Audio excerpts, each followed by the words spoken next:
are in your evaluation unless they tell you, no, I don't want to be. So this is tricky.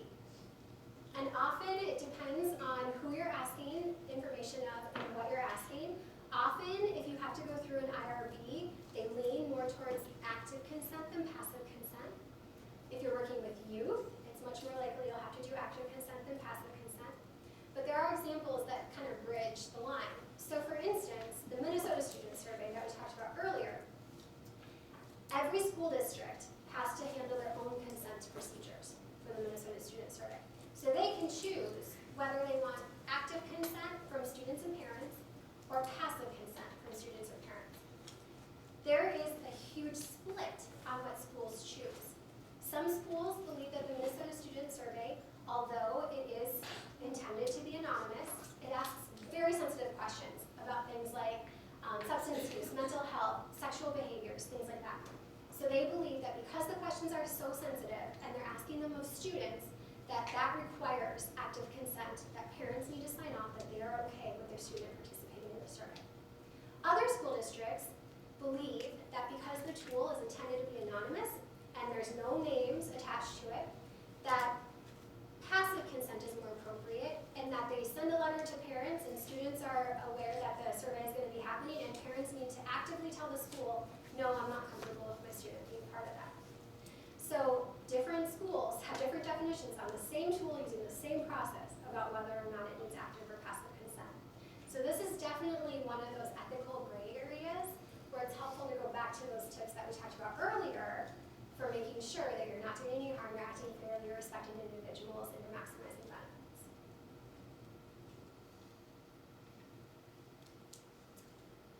So, thinking through this primary data collection, again, some of the cultural considerations that you would want to think about are collaborating with members of a cultural community, so sort of like that cultural liaison we talked about earlier. Considering the appropriateness of different data collection strategies and questions. And it is very common that we will have opt-ins or opt-outs for specific types of questions if we feel that they may or may not be appropriate for a group. And often, this is much easier in like a website where there will be skip patterns, for instance. So if you say that you did not participate in this class, then you wouldn't be asked questions about this class. Well, that can apply to different cultural groups too. So if you say that you're part of a specific group, like if you say you're a part of a specific racial or ethnic group, or you're part of a specific age group, then you might get different questions based on what the research questions are. You can also ensure that materials are translated accurately, so that translation and back translation to translate for content and language, and then work to build trust about the data collection processes. So make sure that people do feel like they have a choice in participating in the evaluation. So we've already talked a lot about this, but I think these two examples are really, really good about what a verbatim translation can look like, where you're translating words but not content. So I like your smile, but unlike you, put your shoes on my face. Doesn't really make sense. I'm sure that this message makes sense in the native language, but this translation makes no sense. Or slip and fall down carefully. So that, it's probably about walking carefully so you don't slip and fall down. I doubt it means actually, I want you to slip and fall down, but do it carefully. So this is an important concept for us to think about. Okay, so I've been talking for a very long time.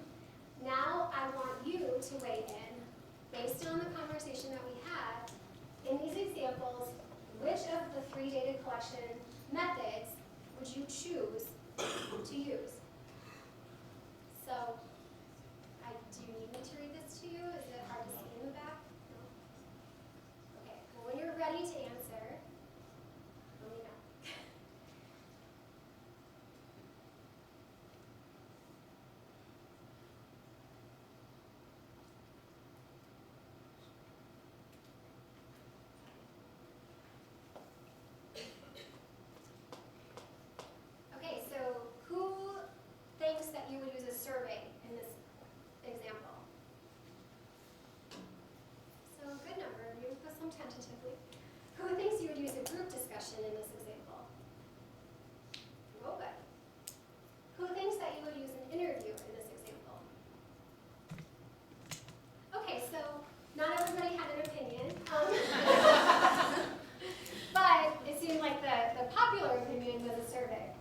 And I would agree with this. However, I use this example in the class that I teach, and I got a lot of pushback of parents saying that they would hate a survey at a parent conference and that this whole approach shouldn't happen. So that's also something to really think about. But I think that in this scenario, that is the best example. Did the parents say what they prefer? They would prefer something more like a group discussion at a different time or interviews when they have time. Which I don't know that that would actually happen. So They wouldn't come back. right, exactly. Just don't ask. Yeah. So here's another scenario.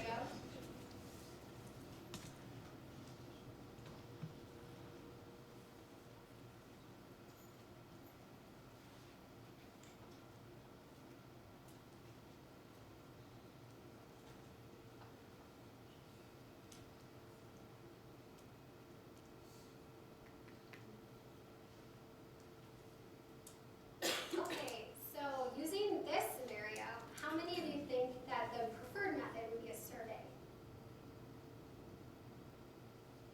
Nobody. How many of you think the preferred method would be group discussion? Popular choice. That seemed a little more unanimous than the survey from the previous question. How many of you think the preferred method would be an interview? All right, so we have a couple of people that think an interview. So I'm curious, those of you that, somebody who said group discussion, would you be willing to share why you think that would be the best fit for this scenario? There are a lot of you, so you guys have better odds. Yeah. There might be some shared ideas or shared questions with the staff, and I think a group discussion would lend itself to like collaboration, like getting on the same page. Yeah, so there might be some shared ideas, and a group discussion could really build that consensus, getting on the same page, hearing the shared thoughts. Did you have something? Yeah, I was gonna say it sounds like multiple people need to talk to different sources, so it would be hard to do like an interview of each person. It would take a lot of time. So it'd be a lot quicker to do a group discussion. Yes, those are both true. Who thought an interview? And who would be willing to tell me? Well, you have two questions, Yeah. and one isn't related to the other. So, I mean, I guess it kind of depends on how many administrators from each you want to ask, but it might be a waste of the high school administrators' time to be talking about housing the program, and vice versa. And also, it might get a little awkward if one agency is on board and the other isn't. So, I don't know if that's two group discussions or interviews, but it doesn't feel right to have it yoked together. Yeah, so I think you raise a good point. So while the group discussion might be less time for you, there would be more time for the people that are coming together, whereas an interview would likely be less time for the people coming together, but more time for you.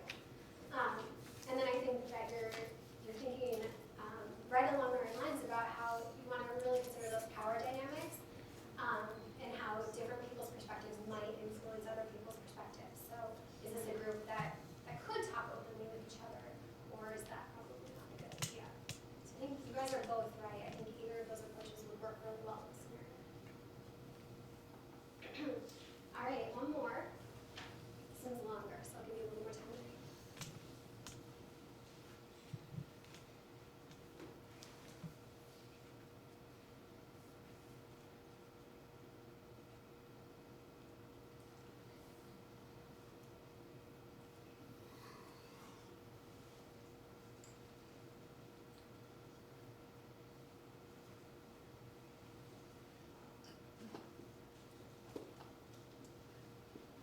Are we ready? Okay. So in this scenario, how many of you think that a survey would be your best approach? Okay. How many think a group discussion would be your best approach? And how many think an interview or interviews would be your best approach? So maybe an interview? Okay, so the majority said survey. Does anyone want to share why you think a survey would be a good approach? Sure. So that some of the staff might not feel comfortable giving you direct feedback, so the survey gives anonymity. That anonymity piece, right. You do not have to answer because I know that you're the chief standing alone here.